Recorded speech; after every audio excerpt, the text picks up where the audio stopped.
इतर है एक अजहा है, दो त्योहार होना ना। अभी जो हो गए उससे संबंधित बोले जानते हो एक इतर है अजहा क्या है?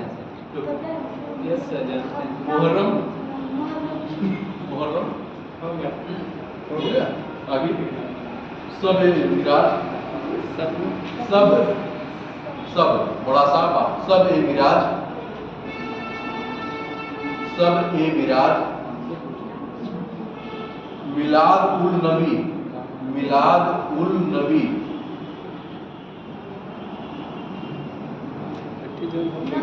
हाँ नबी, मिलाद उल नबी हो गया, हो गया। अब आगे लिखिए सिख। ये आपके अगर कहीं भी ऐसा ध्यान दिया, अगर कहीं भी ऐसा संबंधित कुछ आता है, मान लीजिए एक पे ही पूछ ले या सब पे पूछ ले, तो अगर सब पे संबंधित क्वेश्चन पूछ रहा है तो सबका उल्लेख करिएगा। अगर एक पे पूछेगा तो एक को जो है आपके पास पॉइंट है, उसी को क्या करते हैं पढ़ा के लिख लीजिएगा। इसीलिए मैं केवल एक चार्ट का फार्म दे रहा हूँ। ये जो चार्ट आपके पास एक फार्म रहेगा तो आपको लिखने में क्या हो जाएगी, आसानी हो जाएगी। ये ढूंढना नहीं पड़ेगा क्या क्या लेके आएंगे।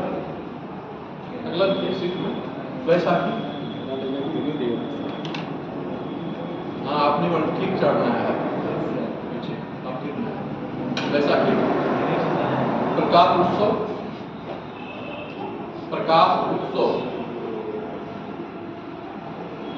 प्रकाश उत्सव, गुरु नानक जयंती, गुरु नानक जयंती, लोहड़ी, खिचड़ी के एक दिन पहले बताना ना लोहड़ी जी सर।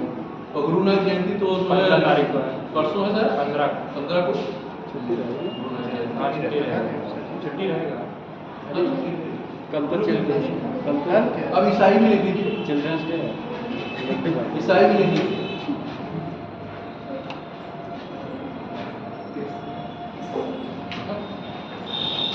क्रिसमस, क्रिसमस, क्रिसमस बहुत परिचित हो क्रिसमस से, ऐसा नहीं कि इससे जो है परिचित नहीं आप लोग। ईस्टर, ईस्टर बड़ी आधा सा तारा, ईस्टर, गुड फ्राइडे एवं गुड फ्राइडे एवं गुड फ्राइडे। जैन में आइए, महावीर जयंती, जैन में महावीर जयंती, बरसी तक, बरसी तक जैसे वर्ष होता है तो बरसी तक,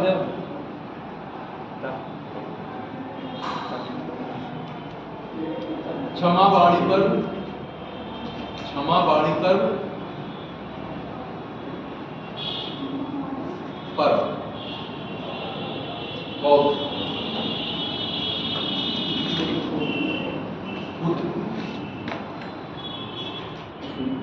बहुत इंपॉर्टेंट है बौद्धों में ना जी सर, श्रीनगर में मेला है। पारसी,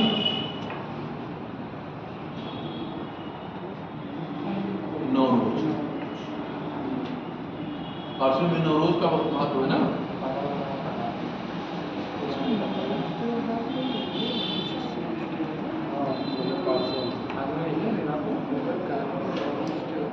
अब आप लोग जो है इन चीजों पे जो है आगे चलिए लिखिए। अब इन सारे तथ्यों को कंप्लीट हो गया। मतलब कहने का मतलब क्या है कि आपको जो आपके प्रदेश में जिस प्रकार की जनसंख्या है, ध्यान दीजिए, बातों को बाद में चर्चा कर लीजिए, जिस प्रकार की जनसंख्या है उसके अनुपात में आप वेटेज देकर के लिखिएगा।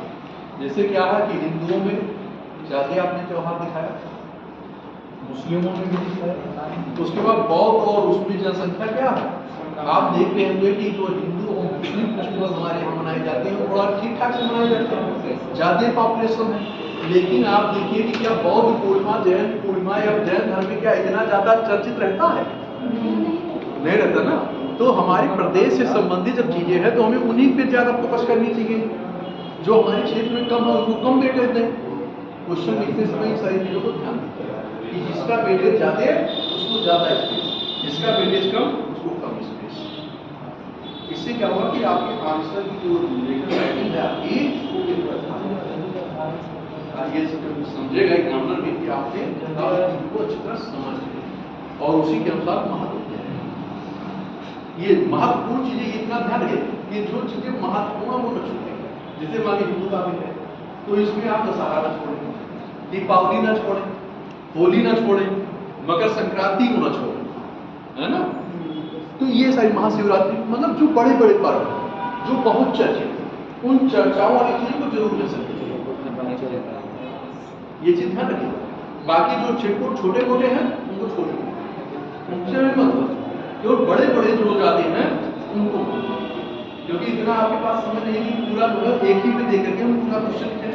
जो क्वेश्चन एक ही पेज का होगा, आधा पेज का होगा, तो आधा पेज में कितना आपका तो केवल एक ही में भर जाएगा, तो दूसरा कभी नहीं। तो सबको लेके चलना है, तो उस अनुपात में आप दो चीजों को रखिए। इतना ज्यादा मैं फोकस इसलिए कह रहा हूँ कि ये आपको मेंस का हमेशा लिखना है, फैक्ट नहीं कि केवल एक का केवल क्या करना ना, फैक्ट दे करके आपको आंसर दे देना। प्री क्वेश्चन प्री का एग्जाम नहीं है, मेंस का एग्जाम। तो इसलिए इन चीजों को गौर करिएगा। चलिए आगे हम लोग देखते हैं।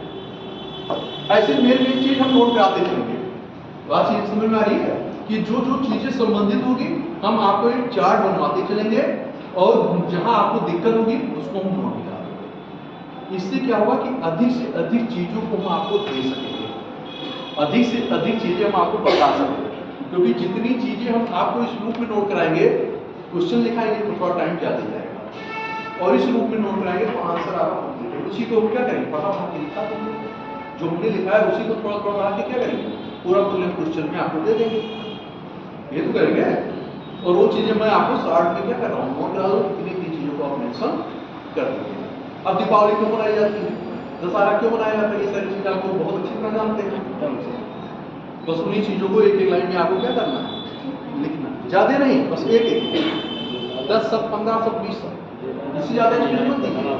नहीं, अगर इसी पे दे दोगे तो आपके पास और कुछ लिखने की स्पेस नहीं, किसी को आधा लाइन, किसी को एक लाइन, स्पेस ऐसे दीजिएगा कि जिससे जो है जितने को हम मेंशन कर रहे हैं अधिक से अधिक चीजों को क्या कर रहे हैं, चर्चा कर रहे हैं। नहीं क्या होगा, उसको छूट जाएगा। बात में आ रही है। अब मान लीजिए कि आपके अगले संबंधी जो है लोकगीत से संबंधित आ जाए कि लोकगीत क्या है, तो ऐसे हम चार्ट बनाएंगे, चाहे गोला फार्म में बनाइएगा और चाहे आप जो है चार्ट बना के लिखिएगा, जैसी आपकी इच्छा हो। किसी भी फार्म में आप लिखिए, बस समझ जाइए कि इतनी चीजों को मुझे इसमें चर्चा करनी है। एक प्रकार का फॉर्मेट है। हम एक बार लोग बोर्ड पे लिखें, फिर आपको नोट कराएं तो थोड़ा टाइम ज्यादा ही लगेगा। इसमें क्या होगा, टाइम थोड़ा कम लगेगा। और जो ऐसे टॉपिक होंगे जटिल वाले, उसको हम ब्लैक बोर्ड पे बनाएंगे, है ना। जो आसान वाले हैं उसको नोट करा।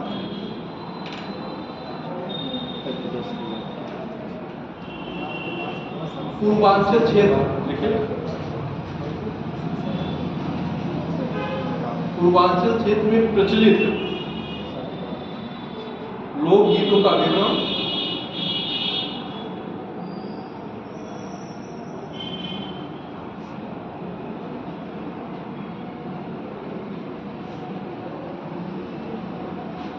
और विशेषताएं और उनकी विशेषताएं।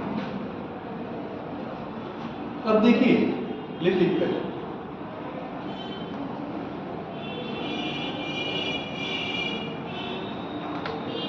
देखिए, लोकगीत मतलब कि जो प्रचलन में शास्त्रीय नहीं है, लोकगीत।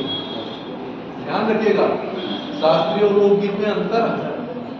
नहीं तो पूछे कुछ, आप लिखे कुछ, क्योंकि यहाँ लोकगीत जो क्षेत्र विशेष से क्या है संबंधित, आपको उन्हीं की चर्चा करनी है। नहीं आप कथक को भी लाके जोड़ दें, बनारस घराने लखनऊ घराने भी जोड़ दें, तो ऐसी चीजें की आप लोग गलती ना करिएगा।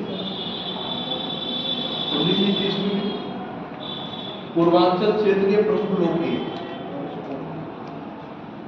इसमें हमें जैसे आप पूछ रहे थे, आप का नाम ना आकांक्षा, आकांक्षा। आप पूछ रही थी कि जैसे क्षेत्र विशेष से आप कह रही थी ना, तो उसी क्षेत्र विशेष से क्वेश्चन मैंने आपको इसीलिए कहा पूर्वांचल क्षेत्र और उसकी विशेषता। तो पूर्वांचल से संबंधित जो होगा केवल उन्हीं की चर्चा की जाएगी। ऐसा नहीं कि पूरे उत्तर प्रदेश को हम लेके आ जाएंगे कि बुंदेलखंड का भी ले लेंगे, है ना, पश्चिमी यूपी मथुरा का भी ले लें, आगरा का, ये सब भी पश्चिमी में आप। तो कहने का मतलब कि जो हमारे केवल पूर्वांचल क्षेत्र में ही गाए जा रहे हैं, पूर्वांचल क्षेत्र में ही जिसका प्रचलन है, हम उन्हीं बिंदुओं में चर्चा करेंगे। ध्यान रखिएगा कि जिस प्रकार का पूछेगा उसी टाइप में आपको आंसर लिखना होगा। और कभी ये ध्यान नहीं अगर ध्यान दिए तो आप जो है क्या होगा, जो पूर्वांचल का नहीं है वो आप जो है बुंदेलखंड में लिख रहे हैं, और जो बुंदेलखंड का है वो पूर्वांचल में भी लिख रहे हैं। तो इसका मतलब ये हो जाएगा कि आपको क्वेश्चन की समझ नहीं, आप समझ नहीं गए। तो लिख लेते हैं कजरी, कजरी, सोहर, सोहर, कजरी, फाग, फाग, बिरहा, चैती, चैती, गारी, गारी गाया जाता है, गारी, नक्टा, नक्टा, ना का टा, नक्टा, नक्टा लिखा, रोपनी, रोपनी, जैसे रोपना ना पे बड़े बनता था, रोपनी, सोनी, सोहनी, ये आपके कुछ प्रमुख पूर्वांचल से संबंधित लोग। अब आपको क्या करना है कि क्वेश्चन अगर पूछता है तो आपको इन्हीं का उल्लेख करना है, इन्हीं का। जैसे ऐसा नहीं कि मैंने जितना नोट कराया आपको सब याद हो, लेकिन इतना जरूर याद हो कि 5-6 पॉइंट हो कि कम से कम आप लिख सकें कि 5 का जैसे कजरी है, बिरहा है, फाग है, रोपनी है, चैती, इतना नाम, ये सब सामान्य चीजें याद रहेगा। तो अगर इतना का भी आप उल्लेख कर ले जाओगे तब भी आपका काम चल जाएगा, है ना। लेकिन ऐसा नहीं कि आप बिल्कुल उल्लेख ही नहीं कर रहे हो, बस केवल लिखे जा रहे हो। लिखना बस इतना जरूर ध्यान रखें कि उसी क्षेत्र का ही लिखिए, बाहर का नहीं, भले छूट जाए तो नोट नहीं कराना पड़ेगा ना इसको। जैसे कि सर ये मतलब कब, जैसे कि कब गाया जाता होगा ये पूछ सकता है। प्री में भी आपने प्री में भी हमने पढ़ाया है, प्री भी लिखाया है ना। प्री जब करा रहे थे तो आपके त्योहार और नृत्य ये सारी चीजें कराई है ना, उस समय भी मैंने लिखाया है। और अगर दिक्कत हो तो लिखा दें, कोई दिक्कत नहीं, लिखा भी देंगे। ऐसे सर बता देते मतलब याद होगा इस रूप में बताने से मेरा जो है तब फिर आपका काफिया बुरा हो जाएगा, तो इससे अच्छा आप लिख ही नहीं। वैसे बताएंगे तो बता ही रहे, यही फिर बताएंगे, इससे अच्छा आप लिख लें, क्योंकि उसमें क्या होगा कि आप लोग और समझने जाएंगे। एक बार बताया, कोई कहेगा सर ये नहीं समझ में आया, जैसे कोई कहेगा सर ये समझ में नहीं आया, तो इससे अच्छा है कि आप लोग लिख ही लो, है ना। लेकिन उत्तर प्रदेश, उत्तर प्रदेश का लोक संगीत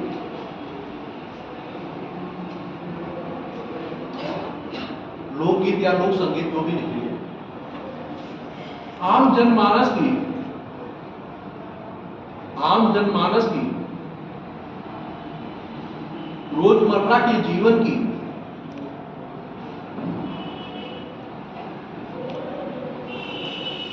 सहज संवेदना से जुड़ा होता है।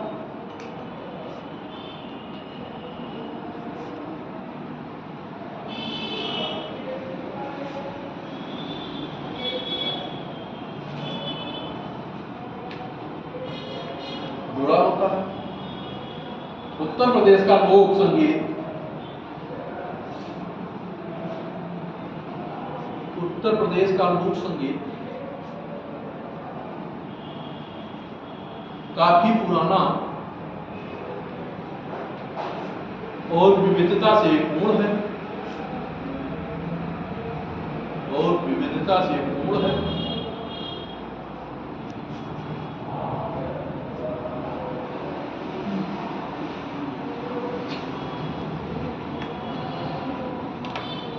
उत्तर प्रदेश ये पूर्वांचल क्षेत्र में विविध लोकगीतों की परंपरा रही है। विविध लोकगीतों की परंपरा रही है।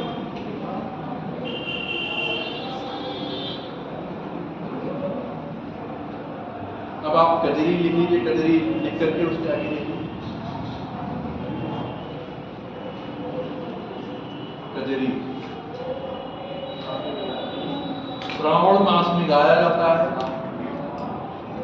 श्रावण मास में गाया जाता है। मास में गाया जाने वाला गाया जाता है। पूर्वी उत्तर प्रदेश का प्रमुख लोकगीत है। पूर्वी उत्तर प्रदेश का प्रमुख लोकगीत है।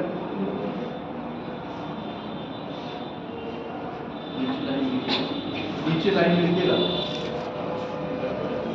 भोजपुरी के अतिरिक्त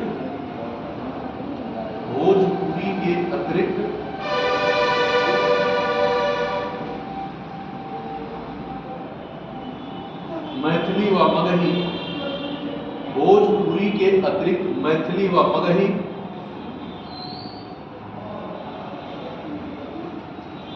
में भी गाया जाता है। मैथिली व मगही में भी गाया जाता है।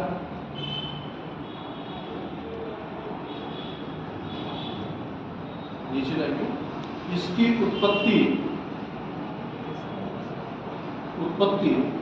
पूर्वांचल के मिर्जापुर से मानी जाती है।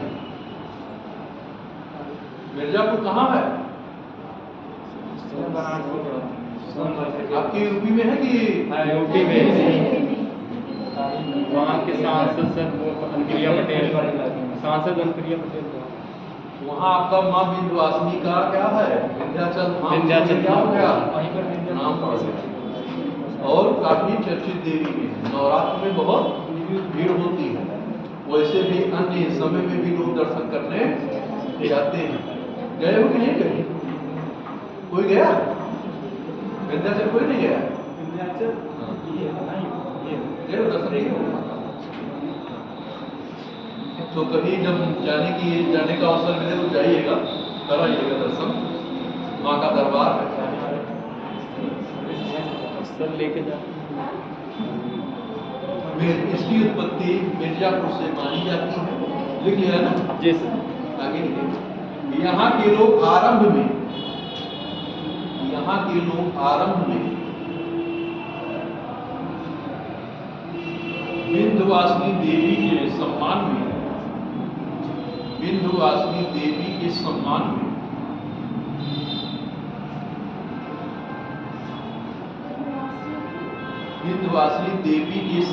में गाते थे।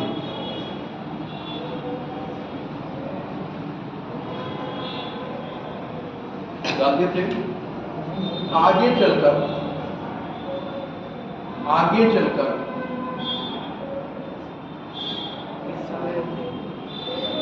इसके विषय वस्तु में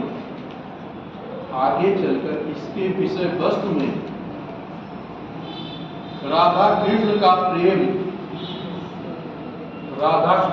प्रेम इसमें शामिल कर लिया गया। कृष्ण का प्रेम इसमें शामिल कर लिया गया।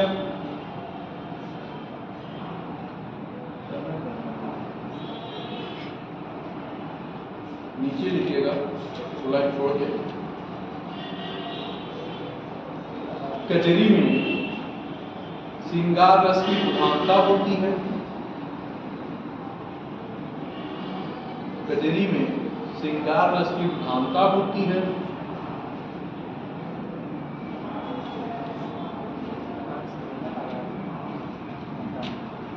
इसके प्रमुख विषय वर्षा ऋतु, विरह,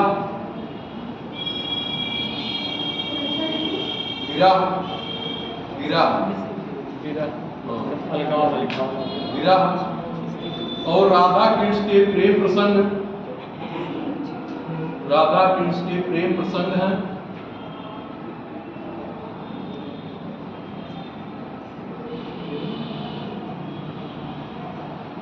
स्त्रियों द्वारा समूह में गाई जाने वाली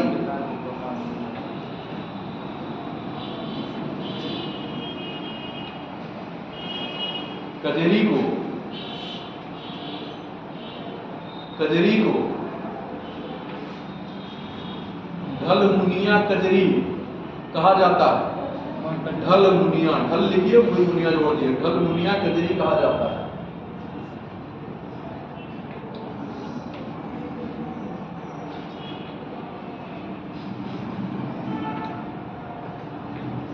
कजरी के 4 प्रमुख क्षेत्र नीचे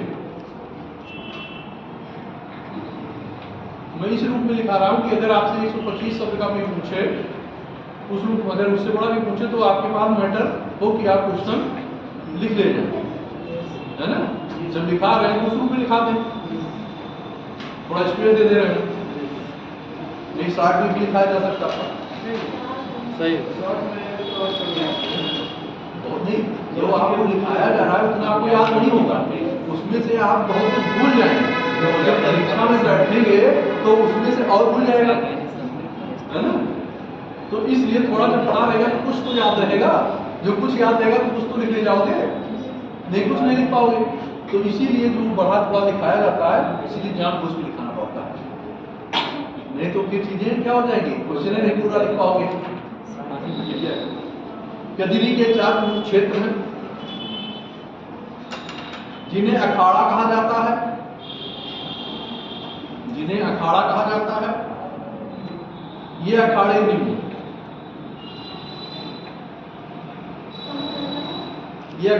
है।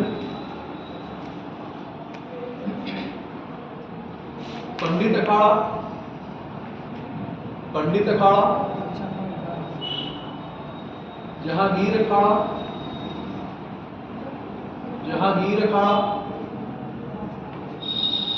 अक्खड़ अखाड़ा, बैरागी अखाड़ा,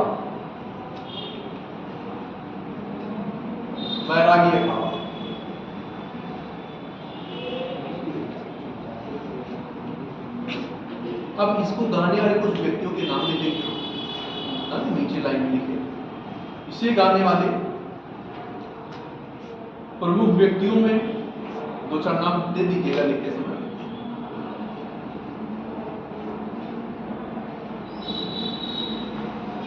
इसे गाने वाले प्रमुख व्यक्तियों में मालिनी अवस्थी,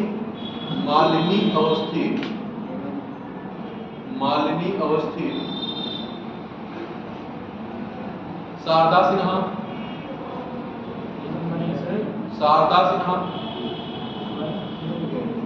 विंध्यवासिनी देवी, उर्मिला श्रीवास्तव,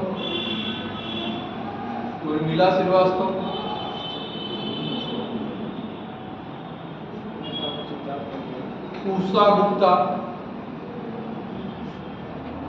आदि प्रमुख कजरी गायिका हैं।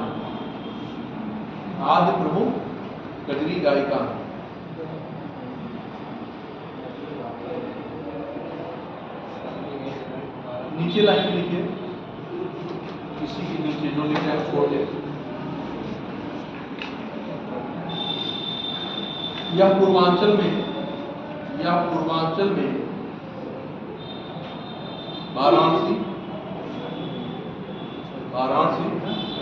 प्रयागराज, अवध, मिर्जापुर व गोरखपुर आदि क्षेत्रों में गाई जाती है। मिर्जापुर व गोरखपुर आदि क्षेत्रों में गाई जाती है।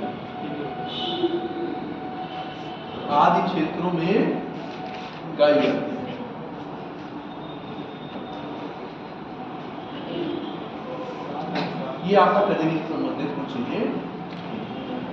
अब इसे हम मौखिक बताइए कैसे समझा पाते हैं, है ना, दिक्कत।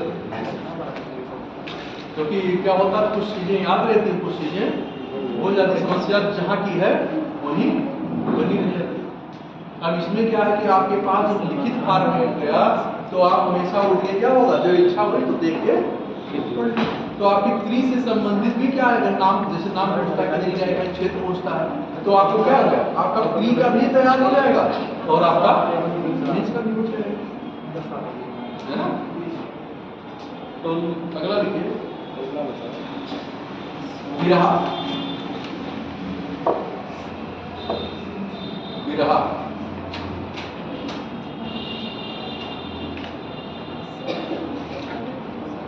विरहा पूर्वी उत्तर प्रदेश का लोकगीत है।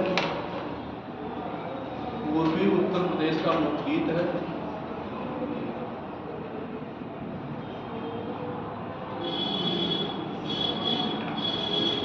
इसे प्राय अहिर समुदाय द्वारा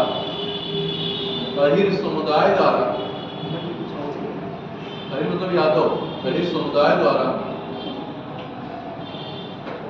गाया व सुना जाता है।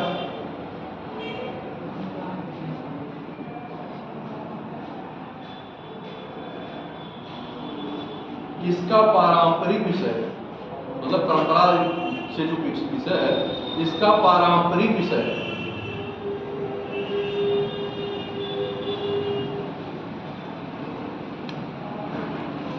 पति के विरह में उदास पत्नी का भाव होता है। पति के विरह में उदास पत्नी का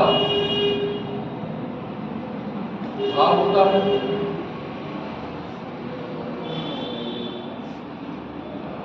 समय के साथ साथ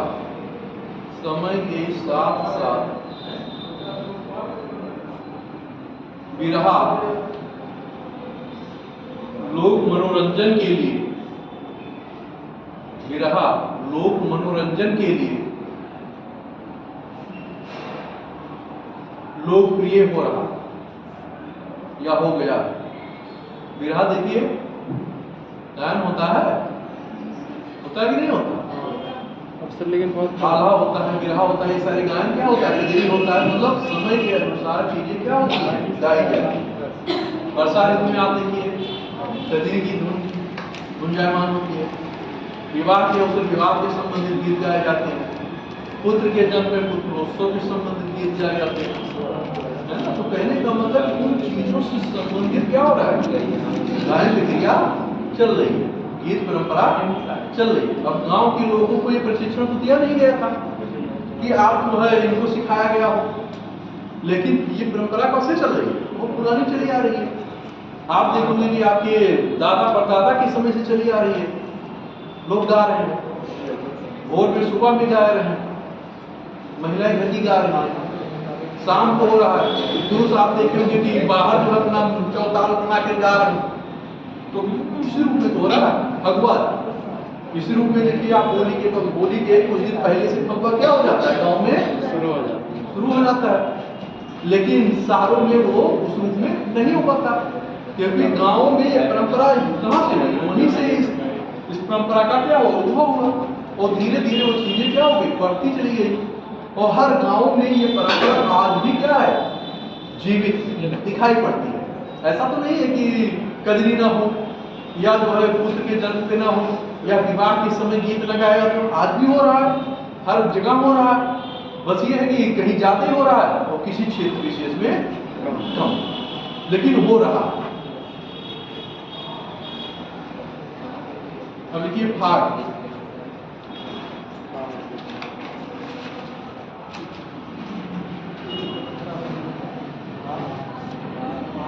अरे उसी फगुआ को भी फाग कहते हैं, कहीं फाग बोलते हैं, कहीं फगुआ बोलते हैं, तो वही चीजें। या होली के उत्सव पर गाया जाने वाला गीत, या होली के उत्सव पर गाया जाने वाला गीत है।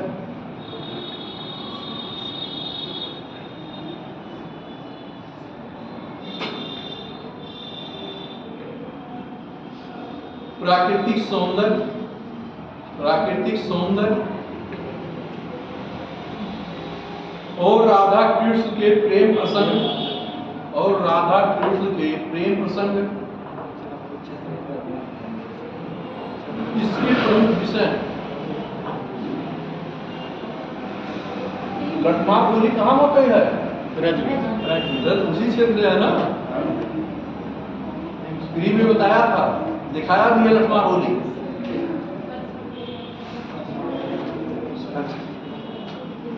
यह मूल रूप से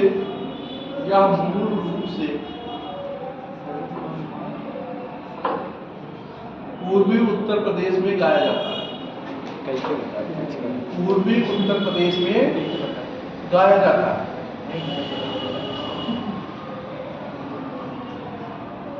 अब सोहर,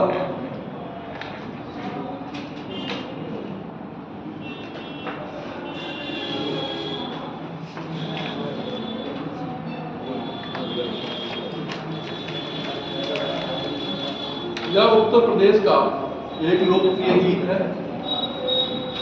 यह उत्तर प्रदेश का एक लोकप्रिय गीत है।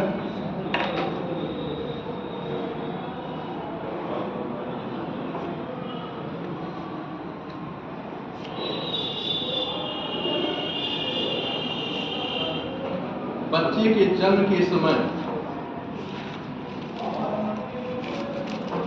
बच्चे के जन्म के समय गाया जाता है।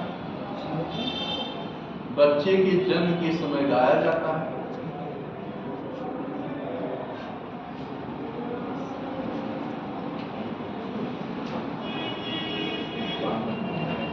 इस गीत के माध्यम से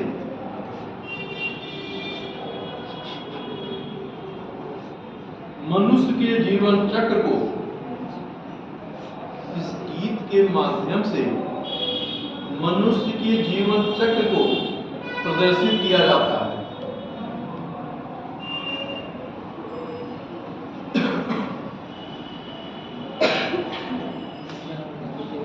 अब देखिए, आपके किससे प्रदर्शित किया जा रहा है?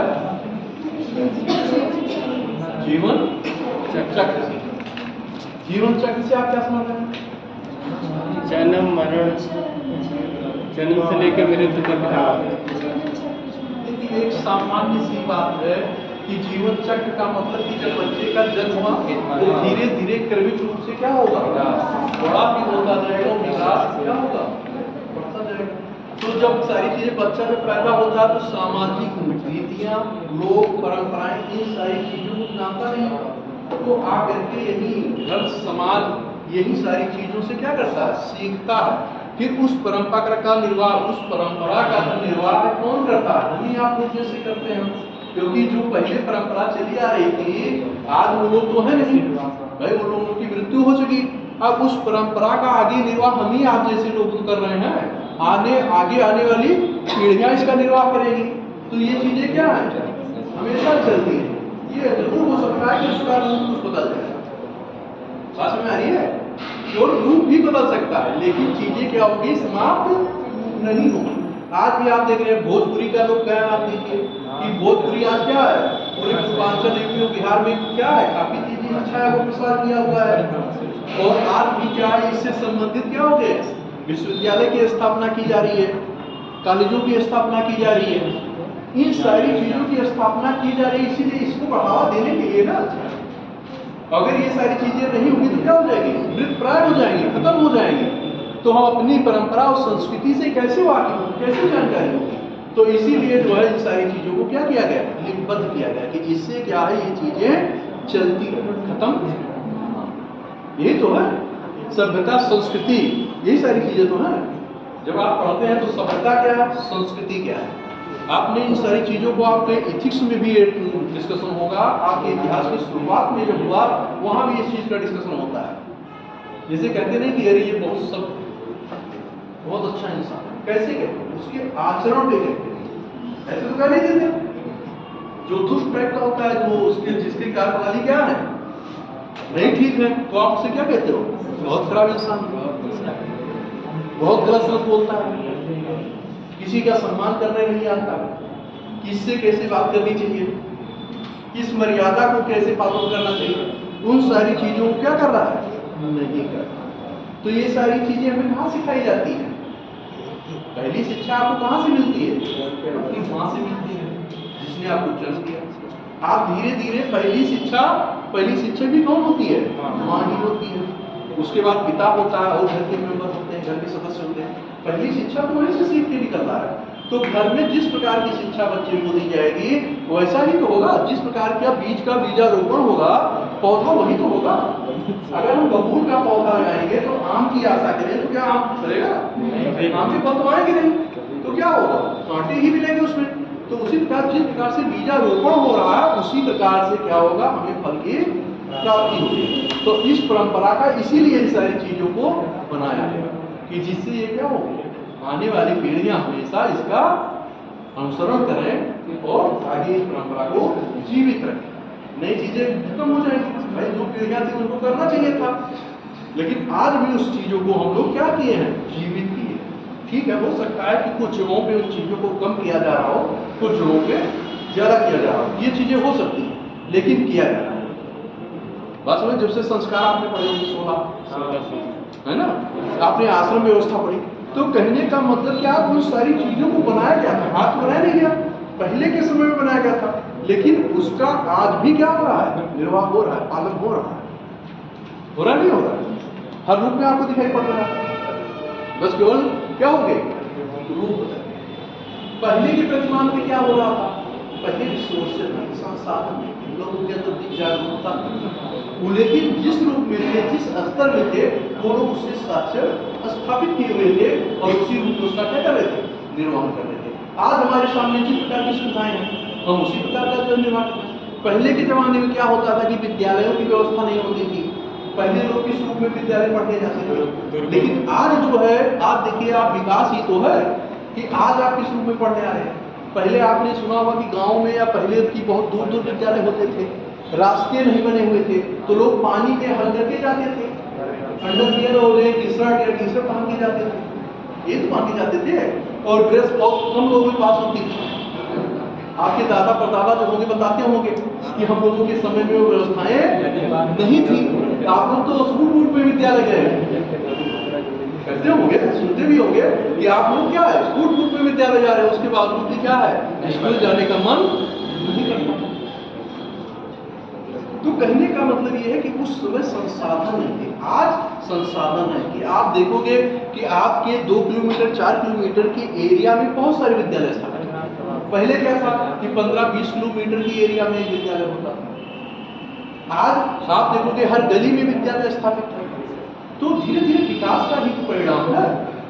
ये शिक्षा व्यवस्था खत्म हो गई, खत्म हो गई। बस क्या हुआ कि उसका प्रसार, पहले कम लोग शिक्षित होते थे, कम लोग पढ़े लिखे होते थे, आज क्या हो गया कि शिक्षा का स्तर आप समाज में भी देख रहे हो, उसका प्रभाव दिख रहा है। तो हर क्षेत्रों में जो है आपको परिवर्तन दिखाई पड़ रहा है। तो इसमें भी तो परिवर्तन दिखाई देगा कि नहीं दिखाई देगा? इसमें भी परिवर्तन दिखाई देगा। आज आप देख रहे हो कि जो परंपराएं, जो रक्षाबंधन का त्योहार हो या दीपावली का हो या दशहरे का, आज टीवी और मीडिया पे बहुत सारी चीजों से इसका प्रचार प्रसार किया जाता है। किया जाए नहीं? पहले क्या होता था, लोग कम संसाधन में करते थे। आज लोगों की मेंटेलिटी में देखिए, मानसिकता में अंतर क्या आ रहा है कि लोग जो टीवी उन सारी चीजों को देख करके क्या कर रहे हैं कि क्षमता न होने के बाद अधिक खर्च करने का प्रयास कर रहे हैं। जैसा कि हर जगह दिखाई पड़ता हो, देखते भी होंगे। तो ये चीजें क्या है, ऐसा नहीं कि जो चीजें हैं जिस संसाधन में हम उस संसाधन में भी वो फेस्टिवल क्या कर सकते हैं, मना सकते हैं, सेलिब्रेट कर सकते हैं। संसाधनों से फेस्टिवल नहीं होता। फेस्टिवल तो हम कर रहे हैं ना, फेस्टिवल तो आपको करना है ना। तो जिस स्तर का आप करना चाहिए उस स्तर पर हो जाए कि वस्तुओं से फेस्टिवल होगा, वस्तुओं से तो फेस्टिवल होगा नहीं। तो हमारी आपकी सोच ऐसी हो गई, किससे? टेलीविजन, मीडिया, प्रचार और प्रसार से, विज्ञापन से। देखो दुकानें पहले ही क्या हो जाती हैं, मार्केटों में सज जाती है कि ना चाहते हुए भी चीजें क्या हो रही हैं, आप खरीद रहे हैं। आप ही नहीं खरीद रहे हो, सब खरीद रहे हैं, क्योंकि टेंडेंसी आज की बदल गई, प्रवृत्ति बदल गई है। उस समय की टेंडेंसी ऐसी नहीं थी, उनका चीजें उपलब्ध। तो परिवर्तन क्या है, इसी प्रकार का परिवर्तन हो रहा है। नहीं, पहले आप देखिए बहुत कम रिसोर्सेज में, बहुत कम संसाधनों में आप यहाँ त्योहार हो जाते थे। आज क्या हो रहा है, हर घर में त्योहार का क्या हो गया, कास्ट बढ़ गया। तो परिवर्तन विकास का ही तो है। चाहे पैसा हो या ना हो, किसी प्रकार से व्यवस्था व्यक्ति की जाती है। बस केवल इतना ही मतलब है कि किस प्रकार से परंपराओं का विकास हो रहा है, कैसे परिवर्तन हो रहा है, कैसे चीजों का निर्वाह हो रहा है। चलिए आगे।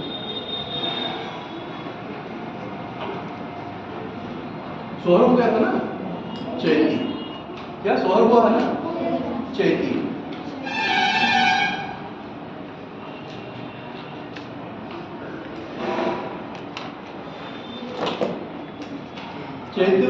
चैती हिंदू पंचांग के,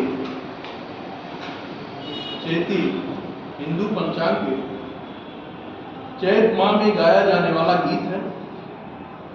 चैत माह में गाया जाने वाला गीत है।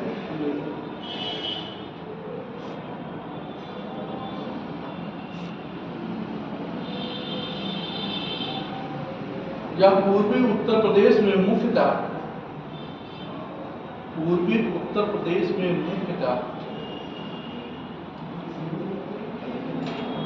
वाराणसी, अयोध्या, प्रयागराज व गोरखपुर आदि क्षेत्रों में गाया जाता है।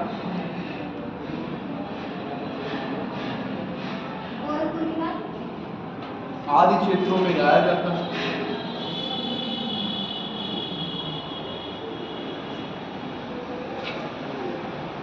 चैती गीतों के सामान्य विषय, चैती गीतों के सामान्य विषय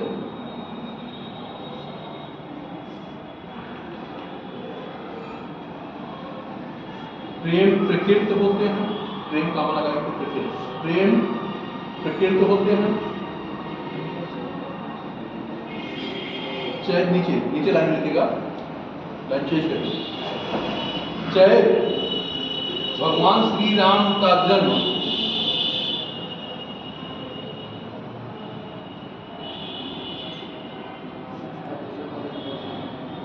का माह है या महीना है। भगवान श्री राम के जन्म का महीना है।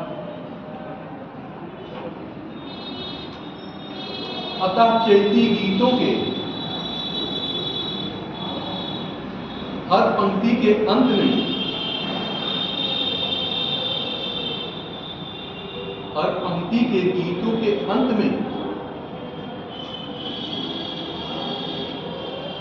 सामान्यता राम शब्द का प्रयोग किया जाता है।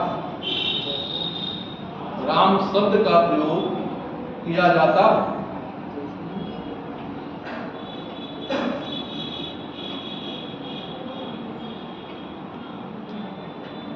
राम शब्द का प्रयोग किया जाता है। नकटा, नकटा,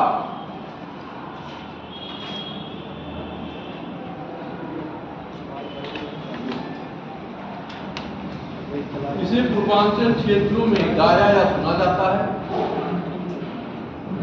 पूर्वांचल क्षेत्रों में गाया या सुना जाता है।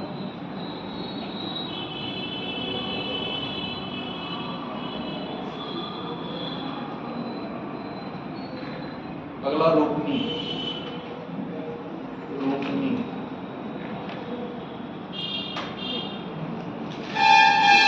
अब रोपनी नाम से नहीं जानते हो। चैता, चैत मतलब रोपनी मतलब जिस प्रकार से धान की रोपाई होती है उसी से, है ना। देखिए इस गीत को खरीफ की फसल, खरीफ, रबी, खरीफ, जायद ये फसलें होती है ना,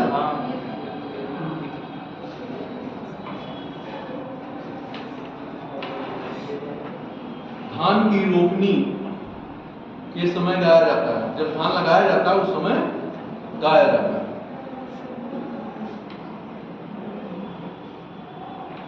इसको गाते समय धान की फसल लगाई जाती है। अब जो जानते होंगे आप लोग कि गांव में जब आज भी फसल लगाई जाती है तो हर जगह तो नहीं, लेकिन कुछ जगहों पे आप देखते होंगे कि जो है जब धान बैठा रहे हैं, लगा रहे हैं, तो क्या होता है, गाना गाते हैं ना। सुना भी होगा, चाहे बचपन में सुना हो चाहे आज सुना हो, मतलब लोग गाते हैं। तो उसी से संबंधित ये क्या है, आपके लोकगीत। आगे देखिए सोहनी। सोहनी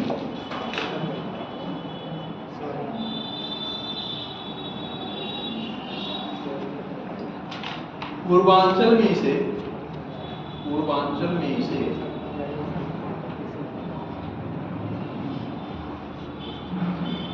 महिलाओं द्वारा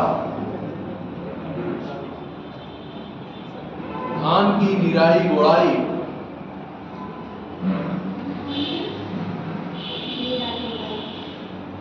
करते समय गाया जाता है।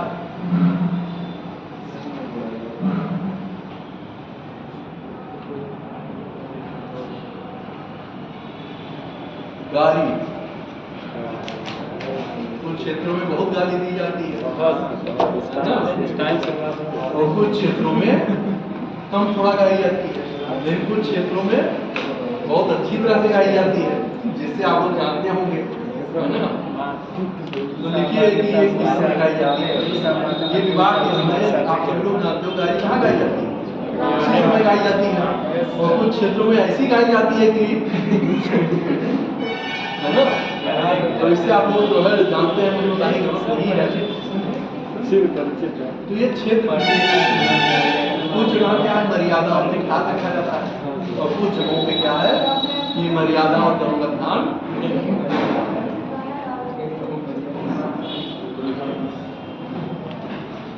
पूर्वांचल के क्षेत्रों में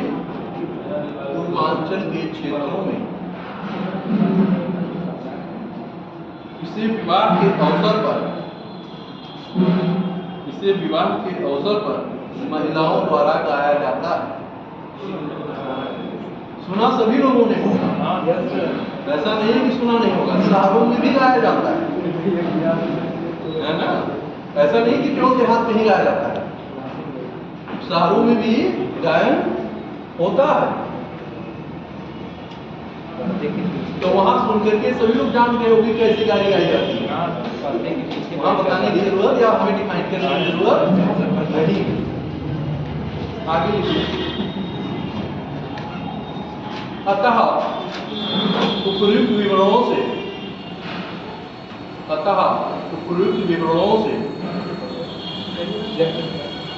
स्पष्ट होता है कि पूर्वांचल के क्षेत्र में विभिन्न प्रकार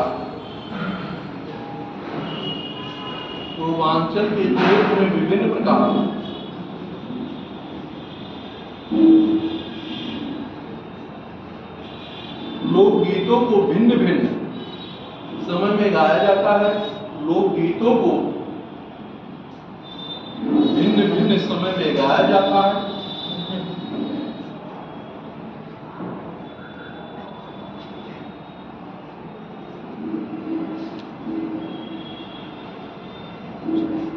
जो उत्तर प्रदेश की सांस्कृतिक विविधता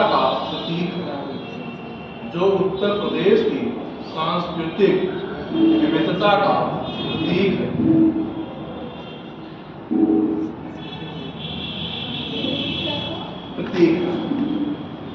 आपका ये टोपी।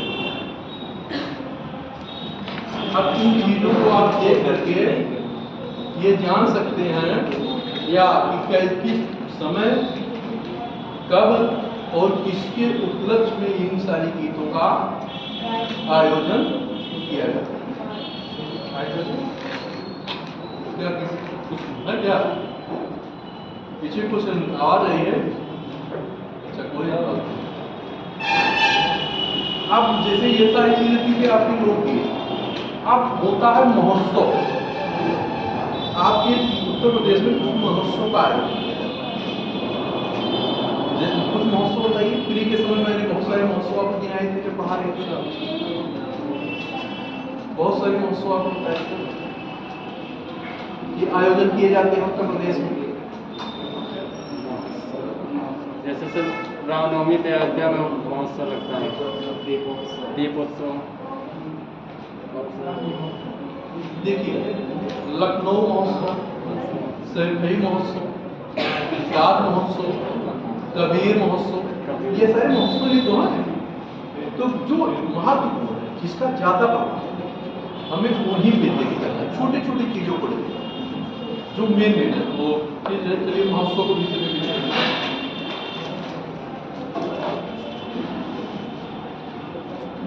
कुछ प्रमुख महोत्सव या उत्सव, कुछ प्रमुख महोत्सव या उत्सव, बात एक ही, चाहे उत्सव करके पूछो या महोत्सव करके पूछो, तो घबराइएगा नहीं, इसीलिए दोनों लिखा हुआ है। अब उसी प्रकार आप लिख लीजिएगा कि महोत्सव, लखनऊ महोत्सव, सैफई महोत्सव। सैफई कहाँ है? सैफई किस जिले में? सैफई चर्चित है भाई। हाँ सर, इटावा क्या? इटावा में से, इटावा। सैफई महोत्सव, सैफई महोत्सव आपका कहाँ आयोजित होता है? इटावा। गंगा महोत्सव, गंगा महोत्सव भी होता है ना, उत्सव मनाया जाता है। वाराणसी में गंगा आरती देखी है, नहीं देखी है? देखी। वाराणसी में गंगा महोत्सव, यमुना महोत्सव, ताज महोत्सव,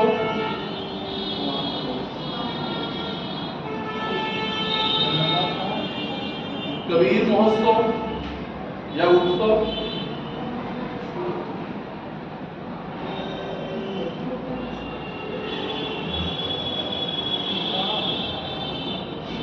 कल्क महोत्सव, कल की अवतार है ना, कल्क महोत्सव,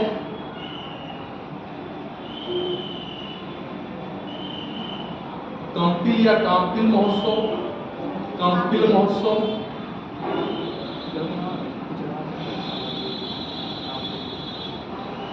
अब ये कल्क महोत्सव कहाँ होगा? यहाँ कल की अवतार रहा होगा। फिर की क्लास याद करिए, किस क्षेत्र में था? किस क्षेत्र में था? क्लास किया है नहीं किया है?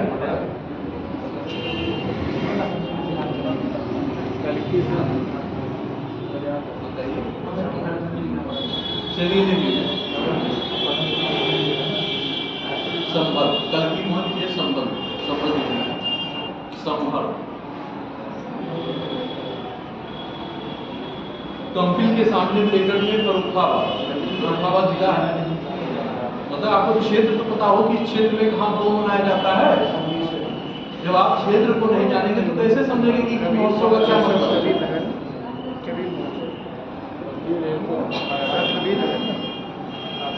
त्रिवेणी महोत्सव, अब त्रिवेणी महोत्सव अगर हो रहा है तो ये नाम से ही है। अब इस नाम से तो आप पकड़ सकते हो त्रिवेणी,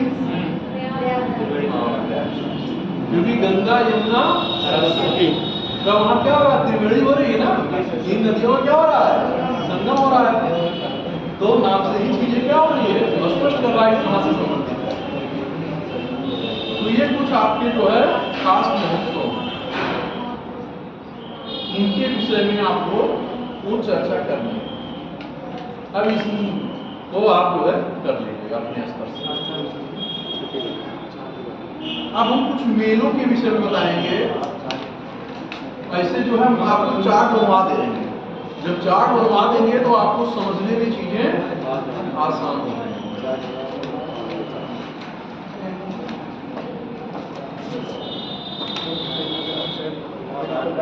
कुछ प्रमुख मेलों, कुछ प्रमुख मेले या मेला। अब इसमें आपके कुछ प्रमुख मेले हैं, जैसे बटेश्वर मेला, बटेश्वर मेला, कैलाश मेला,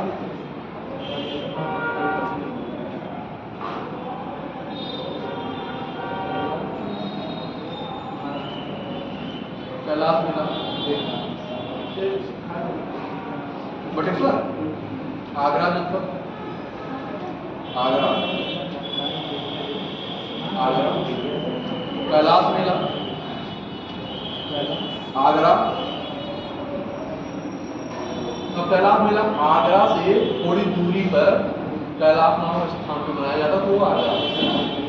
जब आप लिखेंगे वहाँ तो ये चीजें वहाँ आप लिखिए, क्योंकि तो लिखा तो रहे नहीं, इसलिए बताया नहीं रहे, लेकिन नोट करा दें ताकि नौचंदी मेला, नौचंदी मेला, ये सब प्री भी पूछा जाता है।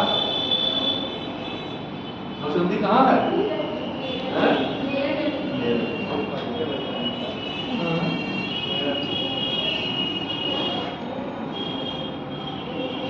यमुना महोत्सव, अच्छा मेला दिखा रहे हैं ना। शाकंभरी मेला, शाकंभरी मेला। देवा शरीफ मेला, देवा शरीफ, देवा बाराबंकी। शाकंभरी सहारनपुर, शाकंभरी या शाकंभरी सहारनपुर। देवा शरीफ मेला बाराबंकी में मनाया जाता है। खिचड़ी मेला, खिचड़ी मेला कहाँ है? खिचड़ी मेला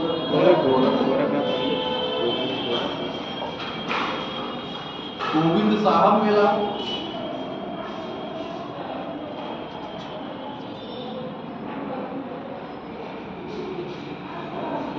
अम्बेडकर नगर और आजमगढ़ की सीमा पर स्थित गोविंद साहब धाम,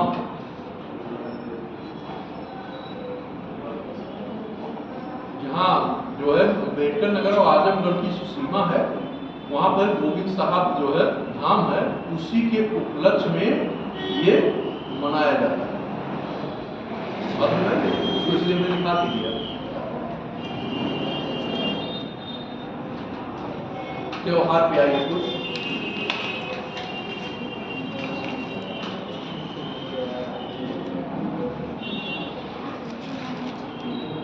प्रमुख त्योहार, त्योहार तो हो गए, उत्सव हुआ होगा, मेला हुआ होगा। हिंदू मुस्लिम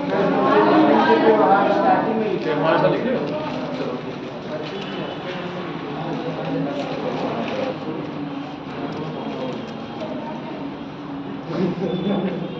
अब कुछ नृत्य से संबंधित करिए, नृत्य। हाँ, त्योहार दिखा दिया था हमने यहाँ। लोक नृत्य, कुछ प्रमुख लोक नृत्य।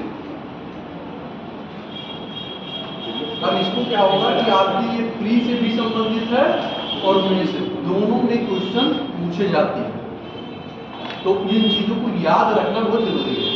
और क्षेत्र याद रखना है कि किस क्षेत्र से कौन सा नृत्य संबंधित है, तो ये आपकी प्रारंभिक परीक्षा में काम दे देगा। और यहाँ से आपको 2 लाइन लिखने के लिए भी मिल जाएगा, वहां से आपको 2 लाइन लिखने के लिए मिल जाएगा। मान लीजिए 10 नृत्य है, 10 नृत्य में आप अगर 2-2 लाइन लिख दे रहे हैं, तो आपका पूरा क्वेश्चन क्या हो गया? कंप्लीट हो। पूरा बुलेट क्वेश्चन आपको केवल उसी प्री को ही ठीक से तैयार कर लें, तो आपका पूरा ये क्वेश्चन क्या हो गया? आंसर फॉर्मेट वहीं से आ गया। आंसर फॉर्मेट आपका वहीं से हो जाएगा। लेकिन वो चीजें याद हो, जब याद होगा तभी आप लिख पाओगे। नहीं, स्थान ही नहीं याद है कहाँ पे क्या बनाया जाता है, कैसे? तो ये रटना पड़ेगा, याद करना पड़ेगा। कई बार उसको रिवीजन करिए, याद हो जाएगा। एक तो नहीं याद होगा, कई बार जब आपकी आंखों के सामने से वो चीज गुजरेगी, आप देखोगे तो धीरे धीरे याद नहीं करना पड़ेगा, वो खुद ब खुद आपको याद हो जाएगा। कुछ चीजें हो सकता है नहीं याद, तो दोबारा रिवीजन कर लीजिए, दोबारा पढ़ लीजिए, दोबारा देख लीजिए, तब याद हो जाएगा। जो याद हुआ है उसको मत देखिए, जो आपको याद है उसको देखने क्या जरूरत है। ठीक है, अगर कंफ्यूजन हो रहा है तो देख लीजिए, जो नहीं आता है उसको कई बार, तो धीरे धीरे वो चीजें भी याद हो जाएंगी और आपके ऊपर लोड का भी क्या होगा, भार भी कम होगा, है ना? लिखिए, नोट करिए। चरपुरा नृत्य, चरपुरा सब मैंने लिखाया है, लेकिन यहां भी लिखा दे रहे हैं चरपुरा नृत्य,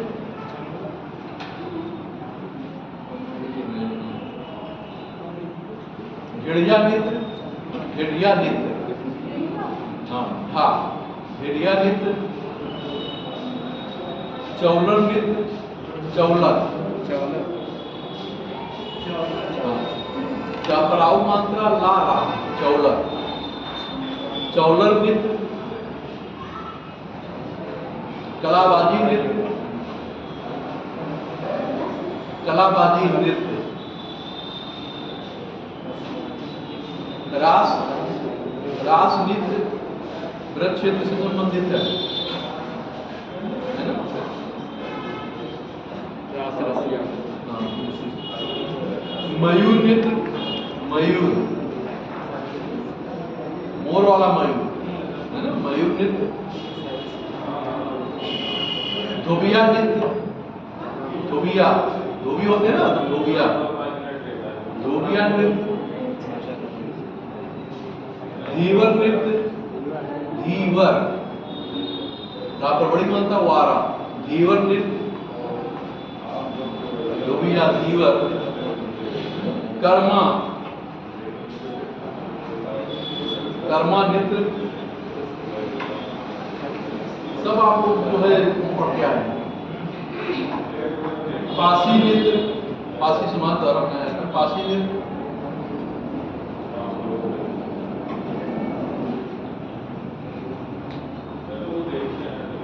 छोलिया नृत्य, छोलिया चा के बाद अच्छा, छोलिया नृत्य,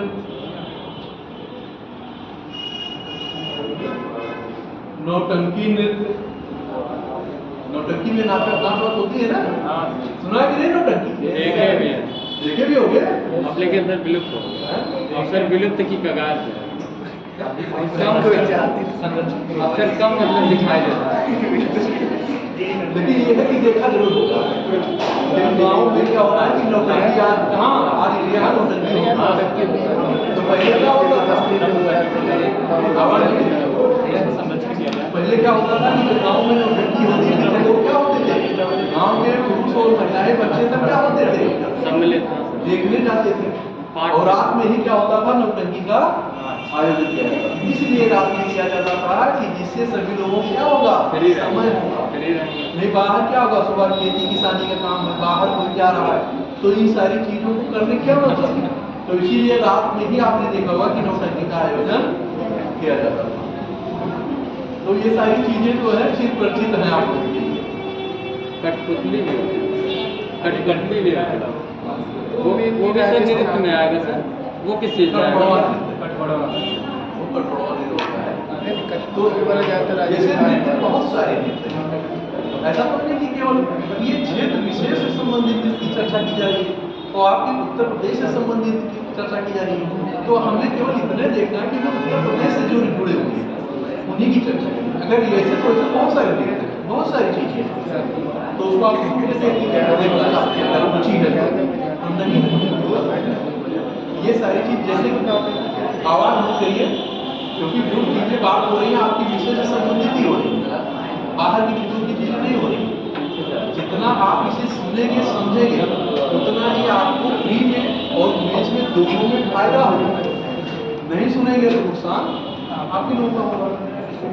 पता चलेगा पहली बार नाम आ गया तो आप सोचोगे ये उत्तर प्रदेश से कहीं और से है ना, क्योंकि ऐसा तो नहीं कि केवल उत्तर प्रदेश के ही नृत्य को क्वेश्चन में पूछेगा, बाहर के नृत्य को भी पूछ सकता है, बाहर के लोक गीत को भी पूछ सकता है।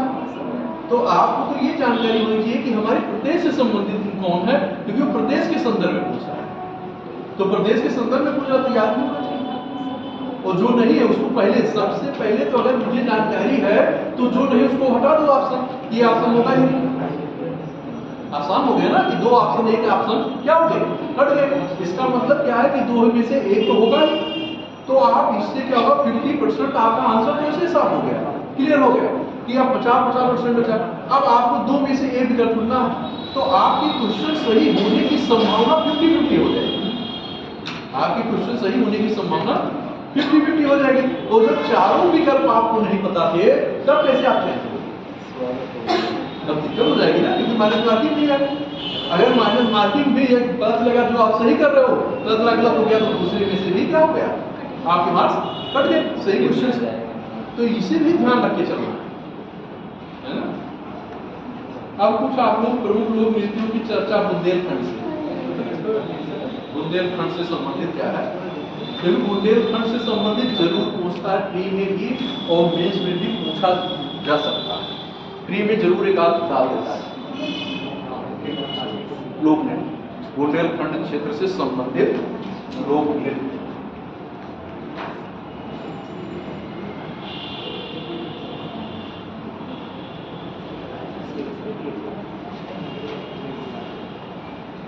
ये सब इसलिए करा दे रहे हैं कि आप लोग जो है क्या करोगे, आप लोग जाके इसे देख लीजिएगा और जितना लिखा दे रहा हूं, अगर आप लोग एक एक लाइन भी इसमें लिख लेंगे तो आपका पूरा क्वेश्चन कंप्लीट हो।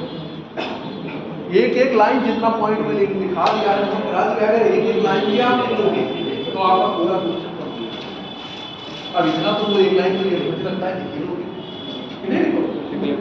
अगर एक लाइन भी नहीं लिख पाओगे तब फिर तैयारी करने का मतलब क्या है? और तैयारी किसकी है? अगर एक भी हम नहीं लिख सकते क्या, अगर प्री भी केवल हम पढ़े तब भी लाइन क्या होगा, इस क्षेत्र से क्या विशेषता, दो लाइन इससे ज्यादा लिखने की जरूरत क्या, क्योंकि एक विशेष पूछ लेगा आपसे पूछा पूरे उस क्षेत्र से संबंधित, तो उस क्षेत्र में कई का चर्चा करनी है।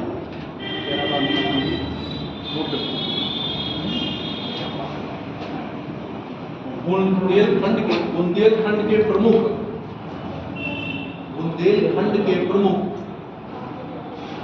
लोक नृत्य,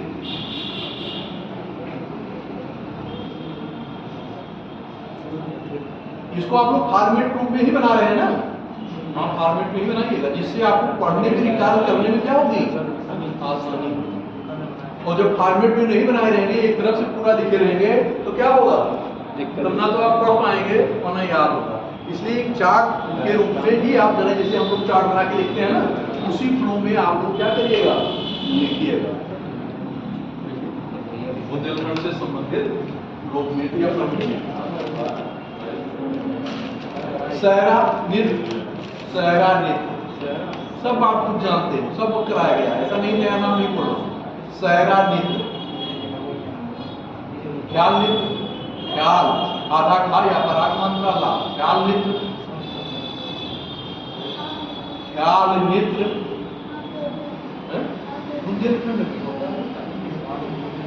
घुरिया नृत्य, घुरिया घुरिया का पर छोटा मंत्र, ना पर छोटी मंत्र या पराग मंत्र, घुरिया।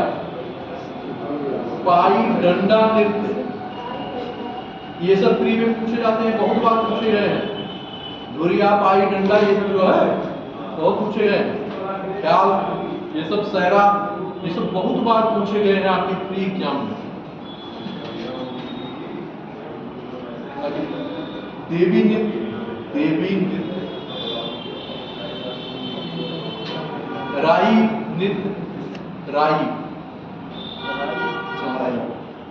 राई तो जानते हो ना। दीप नृत्य, दीप। कार्तिक नृत्य, कार्तिक महीना चल रहा है ना, तो कार्तिक नृत्य। लठमार दिवाली नृत्य, लठमार दिवाली नृत्य,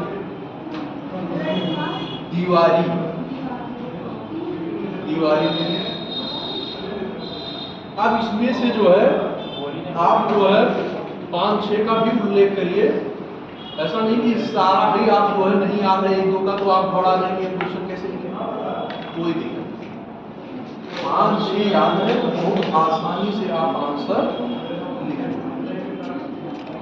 पूरा के चक्कर में ये ना हो कि सब चला जाए, पूरा के चक्कर में ऐसा ना हो कि आपका पूरा क्वेश्चन ही चला जाए कि अरे 2 पॉइंट नहीं आता रहा, 1 पॉइंट नहीं आता रहा, कैसे आंसर लिखेंगे। लिखी हो सकता है, लिखने से नहीं आता। होता भी है कि बहुत सारी चीजें क्या होती है कि जब आप लिखने लगते हो तो चीजें रिकॉर्ड होने लगती है, आपको याद आ जाता है। तो इस आधार पे भी हाँ जो चीजें एक चीज मेरे साथ मन करिएगा कि जो चीजें आपको नहीं याद है, आप अपने मन से नहीं दे, तो उसको आप डिक्टेट है ना, कि जैसे उसको आप जो है हाईलाइट करते हैं, अगर हाईलाइट करेंगे तो वहाँ तुरंत निगाह फिनोमेनन की क्या होगी और तुरंत आपकी कभी मूवी क्या करेगा वो। तो आपका बना बनाया काम सारा क्या हो गया। तो उसको क्या करना है, आपको उसी के बीच में कहीं एडजस्ट करना है। बात समझ आ रही है, ना ऊपर लिखिए ना नीचे लिखिए, ना उसी के बीच में कहीं बाहर के रूप में आप उसको एडजस्ट करिए।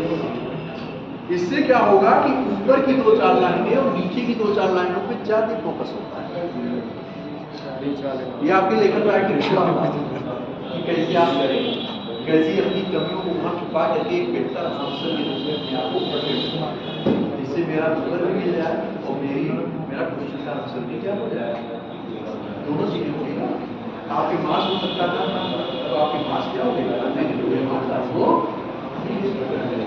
इन चीजों को देखिए चतुराई समझदारी करना होता है।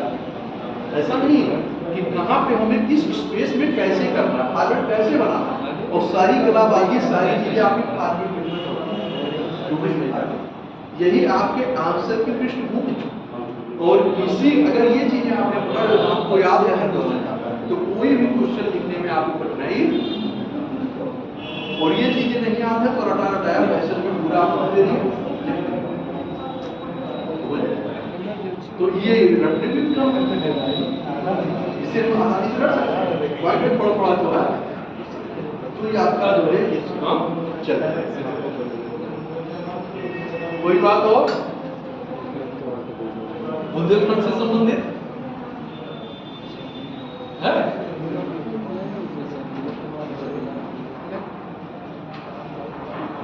अब शास्त्रीय नृत्य,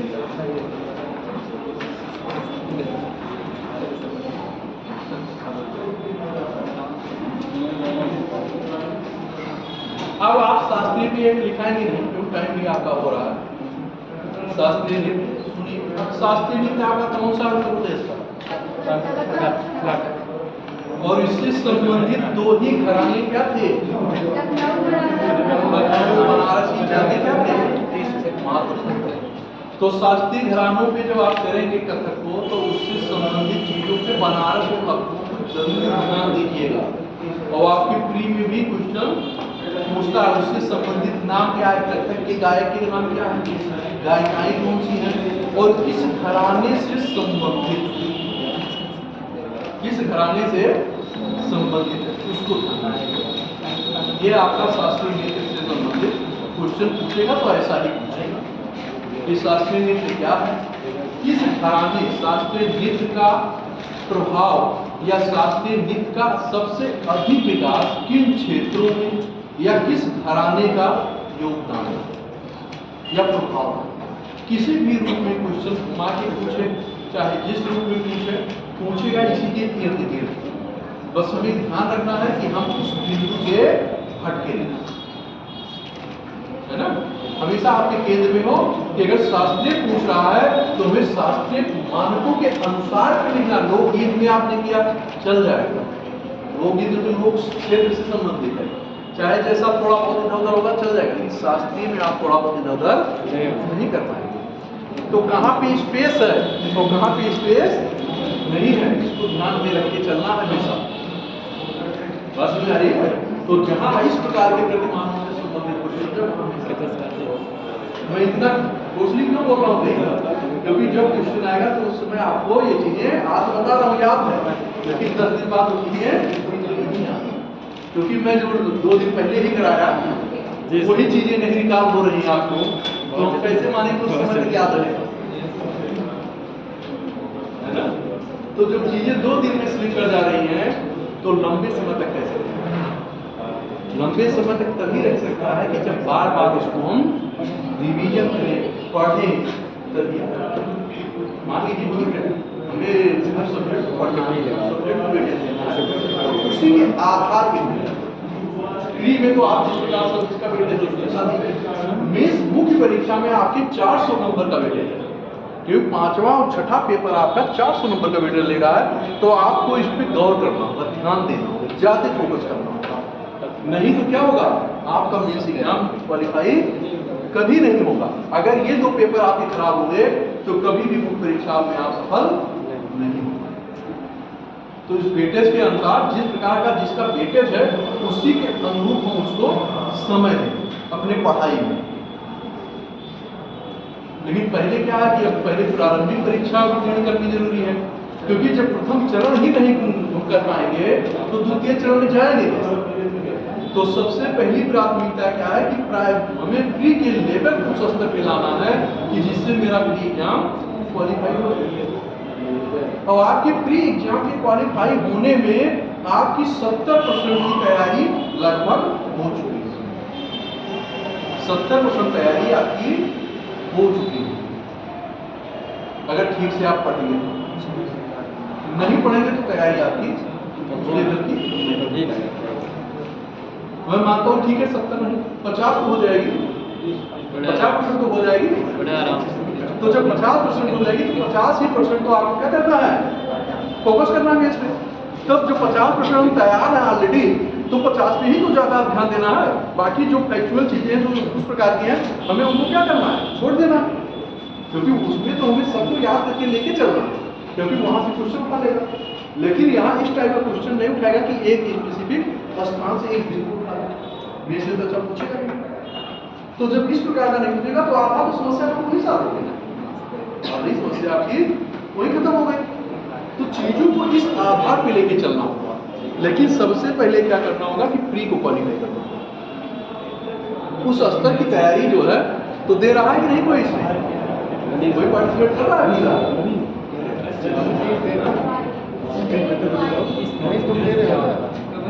चलिए, जब ऊंचाई में आएगा तो सब कीजिएगा, ऑलरेडी तैयार हो गया, कर दीजिए।